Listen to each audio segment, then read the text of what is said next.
Hello fellow orchid lovers, it's Danielle here with a video on how I pot my orchids in my version of semi-hydro. So someone asked me a question recently and I responded that I typically would pot that particular plant in my version of semi-hydro with glass beads and microfiber. And understandably so, that wasn't 100% clear. So I know I made a video about potting up orchids in this method, but rather than try to find that video, it was time to repot my Papheopedilums, and so I figured what better way to show than with my own two hands and a video camera. So that's what we're going to do today. We're going to take a look at the Papheopedilums and we're going to repot them. So back in the spring or summer of 2020, I decided to get two Papheopedilums. I've never grown Papheopedilums before, and I was unsure if they would do well in my method. As you know, I grow in water culture or hydroponically, and so due to a Papheopedilum's specific needs, I wasn't sure how it would do in my growing methods. I did tweak my growing methods according to what I thought they would need. But I wasn't sure if it would respond well. So this is my Papheopedilum American Beauty. When I got this orchid, it was just a single fan with a very small new growth, and as you can see, the new growth has grown on extensively. She is still growing. She's got another leaf coming down there. Her root system, when I unpotted her, looks really great. She's got a nice, beautiful, chunky root growing there. She's got a few roots that extended down here. There was only one root right here that the tip of it was a little rotten, so I snipped that off. But other than that, the rest of her root system looks fabulous. And it looks like she's getting some new roots in there. I hope you can see that. So she's doing really good. You know, again, I'm new to this particular type of orchid, so in my mind, this looks great. I hope you agree if you grow Papheopedilums. So what I'm going to do is I'm going to repot her in a slightly larger container. She was in this right here, which is gross and yucky with algae, and I think I'm going to do a little something different to try to cut down on the algae that she is encountering in her environment. But as you can see, you know, her roots have gotten pretty long, so I want to put her in something just a little bigger. So I have this right here. This is just basically a soup container. Typically what I do is I have two of these. One will have holes in the bottom so that I can drain and flush the pot, and then the one on the outside will have no holes, so it will retain as much or as little water as I want. Unfortunately, I only have one of these. I have to buy some more. So I did put the holes in, but I just put a really heavy duty piece of duct tape over it. And I did this with one of my cattleyas and it worked really good. So this is a good temporary fix until I'm able to get more containers. And then I have my microfiber strips. You know, I take a piece of microfiber cloth and I just cut it into strips. And I kind of weave it through the glass beads that I use to provide a more moist environment for the orchid, because this particular type of orchid, unlike a cattleya, the cattleyas I don't put the microfiber, they like a wet dry cycle. Papheopedilum likes a more evenly moist environment. As a matter of fact, if it's not humid enough for the new roots will die off. So you have to make sure that you're providing a little bit of moisture in their environment, otherwise things won't go so well. So what I'm going to do is I'm going to take two of the strips, and what I do is I basically just weave them around each other like this. Now these strips have been used before, but I did clean them. They are a little stained, but they are clean, so don't worry, I'm not using potentially virus things because I know someone's going to notice and say something. So basically I just create like a little something like that so that these ends can go down into the bottom, but the fact that they're still in direct contact with these means that whatever's near the top will also wick the moisture. So this will wick it from the bottom, and then where it joins this particular cloth, that cloth will wick it to the top. So I just lay it in the cup like so, and you see how this pools on the bottom? So that's going to be where we pull our moisture from. And then I just hold the cloth in like that, and I'll put some beads in for you. So this could be a little loud, and I apologize.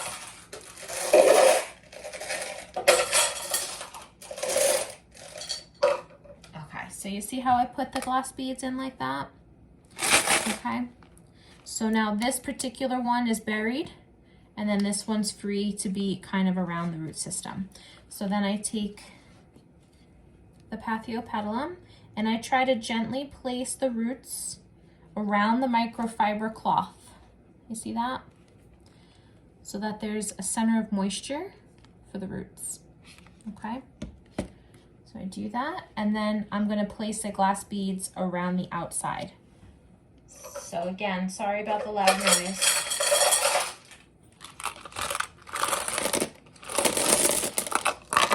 And you just have to reach in and pick up the cloth every once in a while because it does get knocked in. Okay.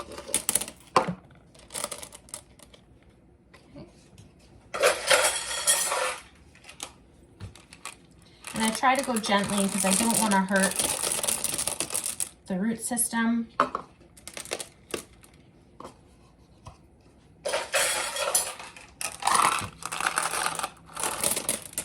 And then when I've almost covered the roots, so you can see there's still roots showing there. When I've almost covered the roots, that's when I lay the top of the cloth over the glass beads. I don't know if you can see that. Let me try with the back one. It's probably a little easier to see because it's a larger piece. So you see how I lay the cloth down there? So it's not touching the stem, it's away from the stem because I don't want to bring too much moisture to the orchid, but I do want to create like a mini climate of moisture in here. So we have the moisture on the bottom, and then the cloths come up the side and then drape over the top, and that creates an environment that's very humid for the orchid. So I'm just going to put a few more beads. Weigh that down. Okay.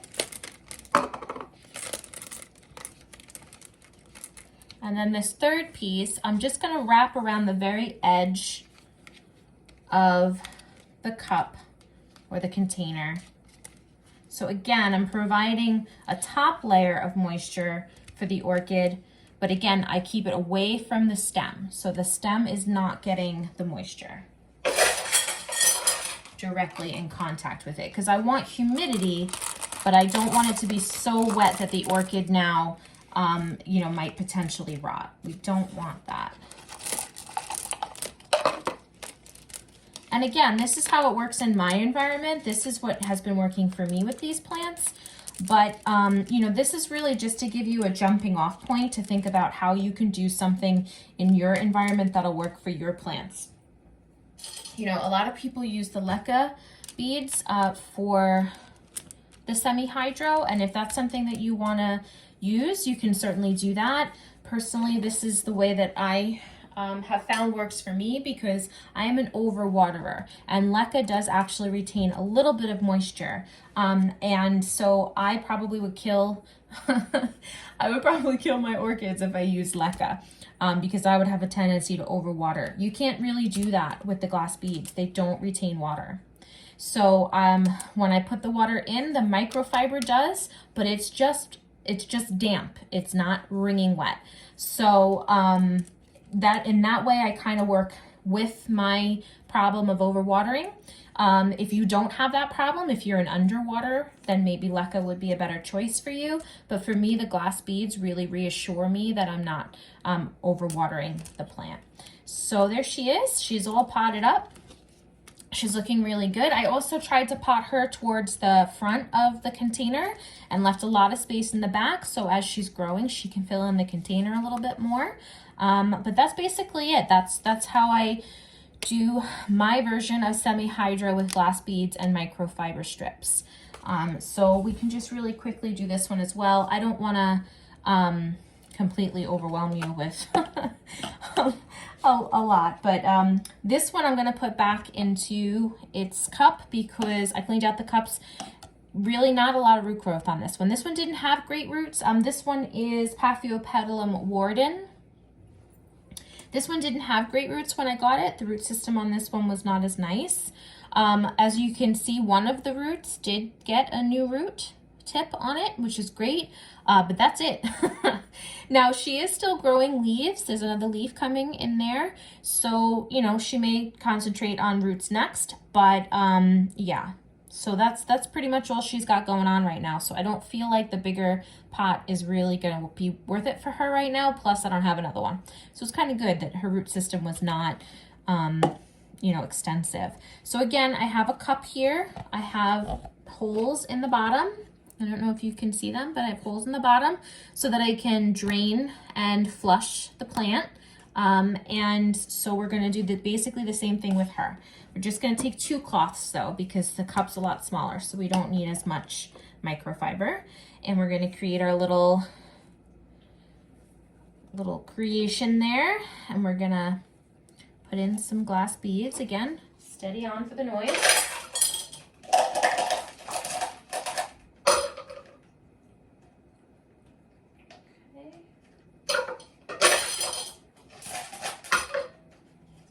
So I have some beads in there, and then I'm going to gently kind of get her roots in amongst the glass. So you see how I got that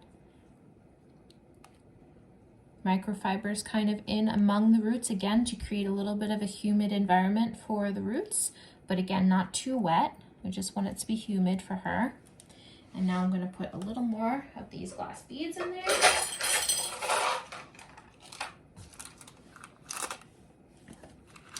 Nice and slow so it don't hurt her.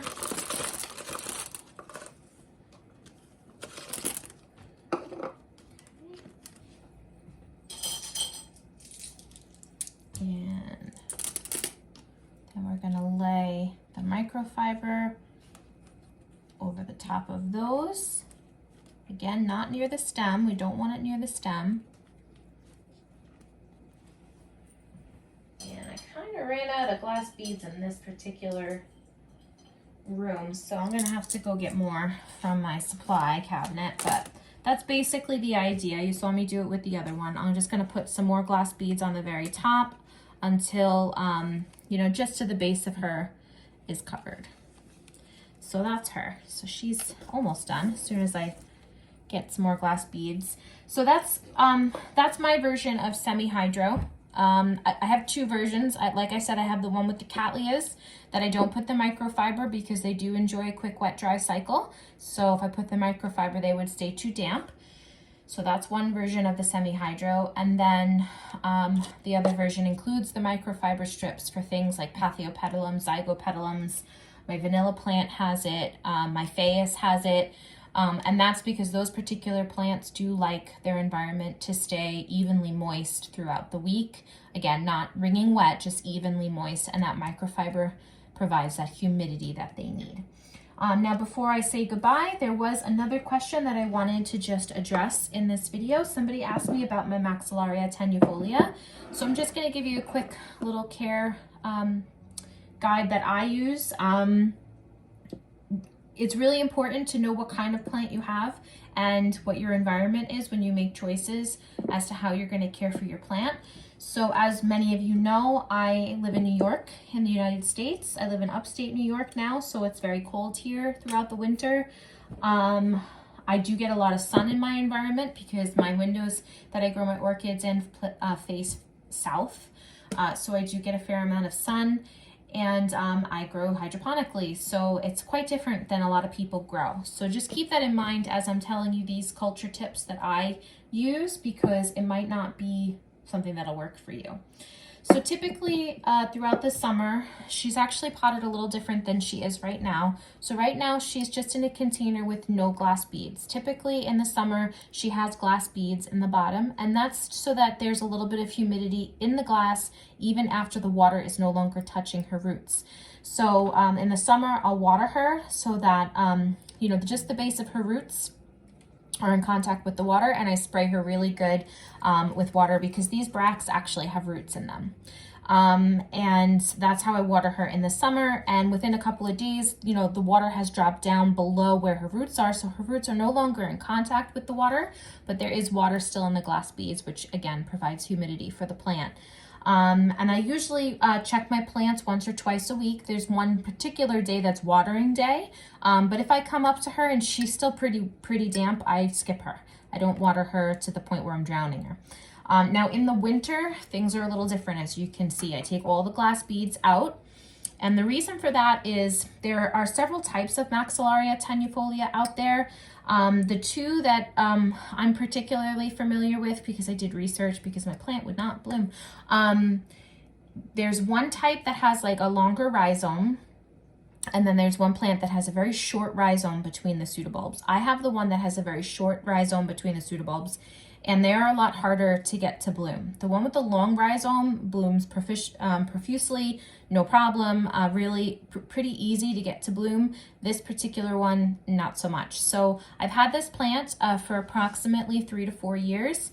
I got her early on in my waterculture journey because she smells like coconut, and I'm addicted to anything that smells like coconut.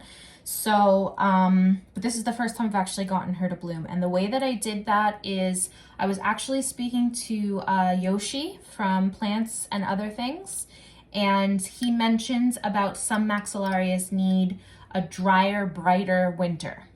And so I said, okay, I've tried everything else. I'm gonna see if that works. So I actually was afraid that I might be burning her because I put her right in that window right there. That gets full sun, winter, spring, summer, fall. It's a south-facing window. Now I do have a sheer curtain, so it's not direct sunlight, but it is pretty darn bright on a really bright day. And some of her leaves did turn yellow. But I was desperate. I bought this orchid, like I said, several years ago. It was only 5 pseudobulbs, and as you can see, it is no longer 5 pseudobulbs. It's quite a few. So the fact that she wasn't blooming was very frustrating for me because I felt like I had a pretty healthy plant. So I put her in the window and I slowed down my watering significantly with her. She has a little moss on her. The moss was dying back. Like, I barely watered her every week. I would really just spritz her with a spray bottle once a week. That's it. And then she didn't get any more water. And I was watching her pseudobulbs to make sure they weren't wrinkling too much. She did lose several of her leaves, but I just toughed it out. As I told you, I'm an overwaterer, so it was really hard for me, but I toughed it out, and throughout the winter, she barely got any water, and she got a ton of light to the point that I was worried I might be burning her, and she bloomed. So I don't know if it's just that she's finally the right size or if that really bright, dry winter worked, but either way, she bloomed. So that is now officially going to be my winter care for her. She's going to get a bright, dry winter, and during the summer and the warmer months, I will put the beads back in and to provide a little extra humidity throughout the summer because it does get pretty darn hot in here. But yes, and she got 5 blooms. They smell amazing. They actually do smell like coconut. It smells like synthetic coconut, like, you know, like if you get like coconut sherbet, kind of smells like that, but it's very pretty and I enjoy it. So anyways, that is that. I hope that that was informative and you enjoyed the video. I hope you guys are all doing really good, and I will talk to you all next time.